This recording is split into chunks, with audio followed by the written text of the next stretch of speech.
কৰবাত নহয় কৰবাত অনুপ্ৰৱেশকাৰী কম সংখ্যক হলেও আহি আছে সেই কাৰণে আমি অসম গভৰ্ণমেণ্টৰ ফালৰ পৰা বিদেশী নাগৰিক চিনাক্তকৰণৰ যেটো প্ৰক্ৰিয়া তাক আজি আমি ইন্টেন্সিফাই কৰিবৰ বাবে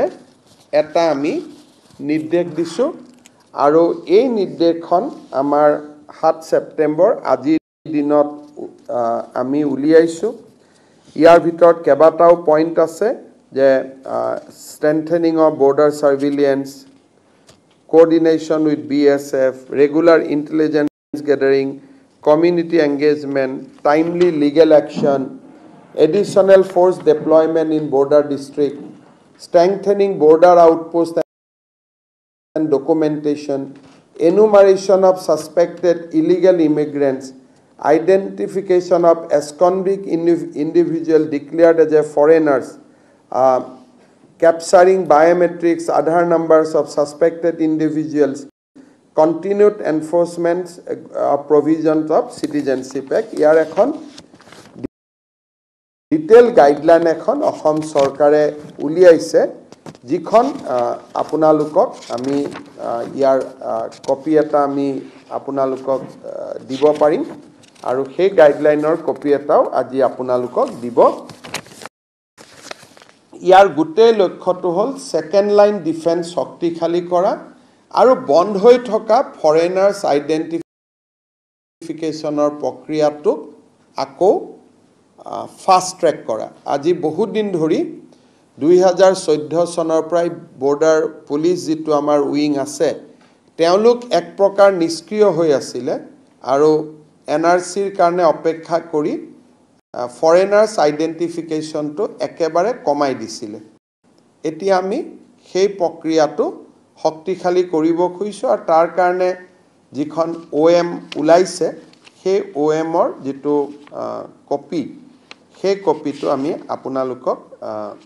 আগবঢ়াই দিম যাতে তেতিয়া আপোনাভাৱে আমি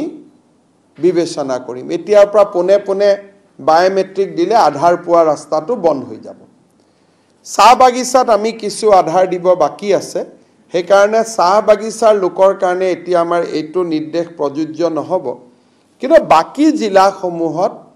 প্ৰাপ্তবয়স্ক লোকৰ কাৰণে আমি আধাৰ পোৱাটো অলপ কঠিন আৰু আমি টান কৰিবৰ কাৰণে গৈ আছো যিসকল জেনুইন মানুহৰ হাতত এতিয়াও আধাৰ নাই তেওঁলোকে আবেদন কৰি লৈ লওক আমি এছওপি এখন দিম কিন্তু অহা 1 তাৰিখৰ পৰা 1 অক্টোবৰৰ পৰা অসমত আধাৰ লাভ কৰাটো এটা কঠিন পৰীক্ষাৰ মাজেৰে যাব লাগিব এক্সেপ্ট দা টি গাৰ্ডেন কাৰণ টি গাৰ্ডেনত আমিয়ে দিব পৰা নাই সেইখিনি মানুহক বাদ দিছো কাৰণ তেওঁলোকৰ কাৰবাৰ হাতত আধাৰ নাহে চকু দি লব লাগে আমি চকুৰ মেচিনটো দিব পৰা নাই কিছু বাস্তৱ অসুবিধা টি গাৰ্ডেনত আছে সেইখিনিক বাদ দি আমি প্ৰাপ্তবয়স্ক লোকে এতিয়াৰ পৰা আধাৰ বিচাৰিলে আমি খুব ষ্ট্ৰিক্ট কৰিবৰ কাৰণে সিদ্ধান্ত লৈছো তাৰো ডিটেইল এছওপি আমি অহা 10-15 দিনৰ ভিতৰত বনাম ভাৰত চৰকাৰে আমাক ইতিমধ্যে এটা অধিকাৰ দিছে যে ৰাজ্য চৰকাৰে বিচাৰিলে আধাৰ পাব নহলে নাপাব গতিকে আগত আমাৰ এই অধিকাৰটো নাছিল এতিয়া ভাৰত চৰকাৰে যেহেতু আমাক সেই অধিকাৰটো দিলে গতিকে সেই অধিকাৰটো আমি এনেকৈ ব্যৱহাৰ কৰিব খুজিছো যাতে কোনো এজন বিদেশী মানুহ আহি অসমত আধাৰ লব নোৱাৰে এই তিনিটা আমি যেটো বিধানসভাত এটা প্ৰক্ৰিয়া আৰম্ভ কৰিছিলো এইবাৰ চেপ্টাৰ 12 এদি সেই প্ৰক্ৰিয়াটো আমি অলপ আগুৱাই লৈ গৈ আছো ৰখি যোৱাটো কথাই নাই আমি অলপ গোটেই প্ৰক্ৰিয়াটো আগুৱাই লৈ যাব খুজিছো আপোনালোকক মই উদাহৰণ দিছো বৰপেটাত আধাৰ লোৱাৰ মানুহৰ সংখ্যা 103% 100% লৈকে আমাৰ দায়িত্ব কিন্তু 3% মানুহ এক্সট্ৰা ধুবুৰীত 103 মৰিগাঁৱত 101 নগাঁৱত 101 ফিজিক্যাল টাৰ্গেটতকৈ বেছি মানুহে আধাৰ লৈছে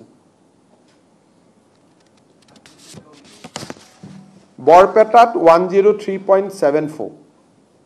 পাব লাগে 100% পাইছে 103.74 ধুবুৰীত 103.48, মৰিগাঁৱত 101.74, নগাঁৱত 100.68। টাৰ্গেট হ'ল 100%, তাতে কম 90%, 80%, কাৰণ বাগানৰ মানুহখিনিয়ে লোৱা নাই, গতিকে 90-80 হৈ আছে।